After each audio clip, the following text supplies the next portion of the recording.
Why do I like Hooters? I will give you two reasons: the boobs and the hot wings. Not a lot of people are into the whole idea of a breastaurant. It's not something you would openly discuss with your parents over dinner, or worse, during a family function. However, in a world where just about every restaurant on the block is on a primal hunt to come off as a family-friendly establishment, one famous restaurant decided to take the unconventional road, going down in history as the breastaurant of America. Ever since its inception, its child-inappropriate format has gained popularity, with many other establishments taking inspiration from them. But Hooters is where it all started. There's a lot behind its success, and in case you're wondering, here are the top 10 untold truths about Hooters. You know what? Hooters is too good for you. I'd never bring you there again. The first Hooters calendar was in 1986. You're gonna love what you'll see on the inside. Ever thought of buying your local restaurant calendar? You get those for free, right? Well, we all know how popular the Hooters calendar is. It's a business that runs parallel to the main business, skimpily dressed waitresses serving drinks and wings. The first ever Hooters calendar edition sold 2,500 copies in the first year. Currently, the distribution for the Hooters calendars is estimated at around 500,000, making the Hooters calendar one of the best-selling calendars of its time. You're probably wondering what makes the Hooters calendar stand out. Well, none of the women posing on those calendars are models. In fact, they are real servers at Hooters restaurants. If you're persistent enough, or completely out of your mind, you could get served by all those beautiful women in the calendar. But you'll have to visit all Hooters restaurants in 25 countries. Yet another thing that sets the Hooters calendar apart from its competitors' swimsuit calendars is that the months are out of order. The trick here is to get people to flip through the entire calendar multiple times while trying to get to the right month. Doing that over a year will make you revisit older photos again and again. Show me again. Liking this video so far? Show us some of that Hooters love and hit that subscribe button and ding that bell to join our notification squad. Will you join us?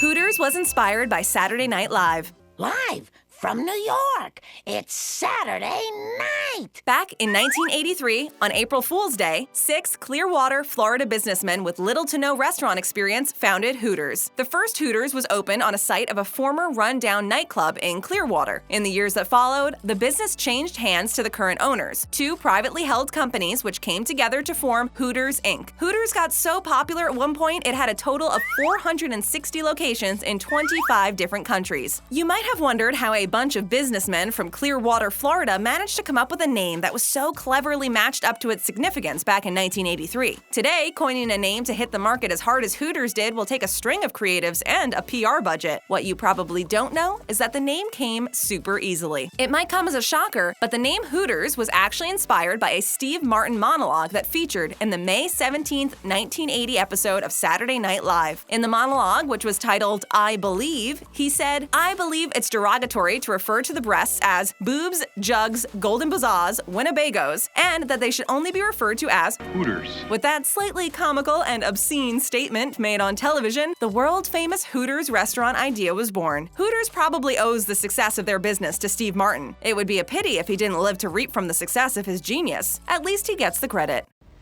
Good enough for me. There's a secret server menu at Hooters. That's why her hair is so big. It's full of secrets. Hooters is popular for its sports theme, beer, and wings. You can ask anyone about Hooters, and those three things won't be left out of their statement. They have changed their menu, opened up spaces in their restaurants, and caught up with the current restaurant world. Hooters even serves healthier meals nowadays, and let's not forget what we all go there for, the servers, who are as amazing as ever. It's probably crossed your mind what kind of diet their gorgeous servers are on. I mean, you keep getting chubbier on their wings, but they just keep getting better looking. While wings are perhaps the most popular food ordered at their counters, it's very unlikely that their servers are on that diet. In fact, it's rumored that Hooters has a secret server menu known as the spa menu that the servers are entitled to for free during their regular shifts. The menu consists of vegetables, salmon, chicken, and a bunch of other low-fat items. In case a server craves for the fried chicken or any other item on the menu that's unhealthy, they would have to pay for it. That's the golden rule. What's more, if a server gains a few pounds and fails to fit the uniform fitting evaluation, the restaurant offers a free gym membership to tone down. The company is taking no chances and ensuring it meets its cookie-cutter woman reputation.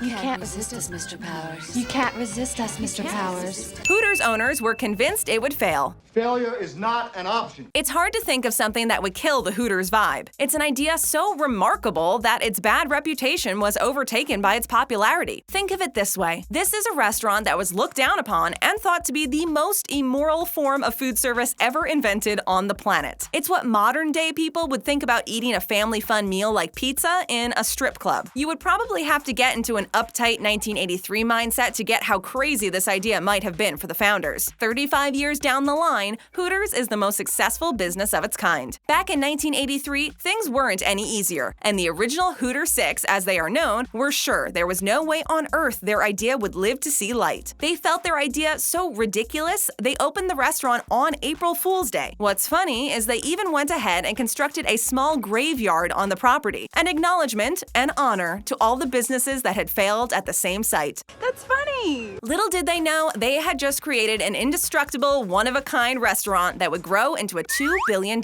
franchise. Despite being the first ever restaurant of its kind, Hooters has faced severe competition from Twin Peaks, Tilted Kilt, and Brick House, among others, who have adopted their model but further enhanced it. But despite their tweaking of the Hooters breastaurant style, it remains one of America's most successful and recognizable restaurants, still running by their popular motto, delightfully tacky. Hi guys, welcome to Hooters. What's so memorable about your Hooters experience? Nice set of Hooters you got there. Hooters has a culture, and it's probably what makes them so successful. While they drown in controversy and are always on the front end of the female objectification battle, they have stuck with their culture and take it seriously. Their servers are always hot, so there's no doubt about that, and they won't compromise on it. They would rather sell you unhealthy food than not have pretty-looking, skin-tight wearing servers. That said, since its birth, the Hooters logo has uniquely been an owl. The two eyes represent the double O's in Hooters, and it's a perfect trademark. The owl, it goes without saying, is clearly a nod to the sound the bird makes. The logo, on the other hand, under harsh criticism, has been likened as too much like a person, and more specifically, Hooters. However, it doesn't matter if you find its motto delightfully tacky, blunt, and inappropriate. Not everyone knows the owl's name is Hootie, which is frankly adorable. To add on to that, every single Hooters girl knows how to draw Hootie with ketchup. You wouldn't qualify without that mad skill. It's part of the training program. Impressive. Most impressive. The first ever Hooter girl got her job as the result of a bet. I'll take that bet. What are the stakes? So many truths about the Hooters story seem like pure fiction. It's almost like their story was orchestrated into a narrative so perfect that it could only fit into a blockbuster movie. Apart from the sideshows and the lawsuits, here's one more untold truth. The first Hooters girl was hired on a bet. It seems the original Hooter 6 loved the thought of taking chances. While watching the Clearwater Beach Jose Cuervo bikini contest, one of the original Hooter 6 members bet his buddies he could convince the winner of the contest to be the first Hooters girl. And just like the other chances they took, she accepted. Lynn, who won the bikini contest, soon left her job as a telephone operator and accepted the gig as the first Hooters waitress. It did not end there for her. She appeared in several Hooters ads and even became a Playboy centerfold. If there's anything the original 6 had, it was the Midas touch. Boy, sounds like you got the Midas touch there. You should use some of the other great ideas we have cooked up. Hooters servers are hired entertainers. We like to add a little bit of fun to everything we do. You have to admit that Hooters servers aren't your average waitresses. They're more like models than actual servers. This alone makes their restaurant a whole lot different than any other restaurant you'll have been to. You've probably wondered, how did they get hired? Do they hold auditions? How do they even advertise for vacancies? Does the ad go like, you have to be pretty as defined by these 6 dudes? It definitely has to be a total human resource nightmare for those working at Hooters, since it's really hard to compare experience and looks to get the Hooters' desired credentials. What you might not know is that Hooters servers are hired as entertainers. Hooters has been under a lot of heat and had to settle many lawsuits for discrimination in their hiring process. However, their company seems to have found a loophole they could use to hire servers without getting into any discriminatory legal suits. The company explained in a statement that while they offer world-famous wings and burgers, the essence of their business is the Hooters girl and the experience which she offers the customers. They hold auditions for their roles, and once the girls are hired, they're expected to keep a glamorous appeal, dance, and sing, offering Hooters customers a unique experience. This easily got them off the hook. You smiled. I'm off the hook.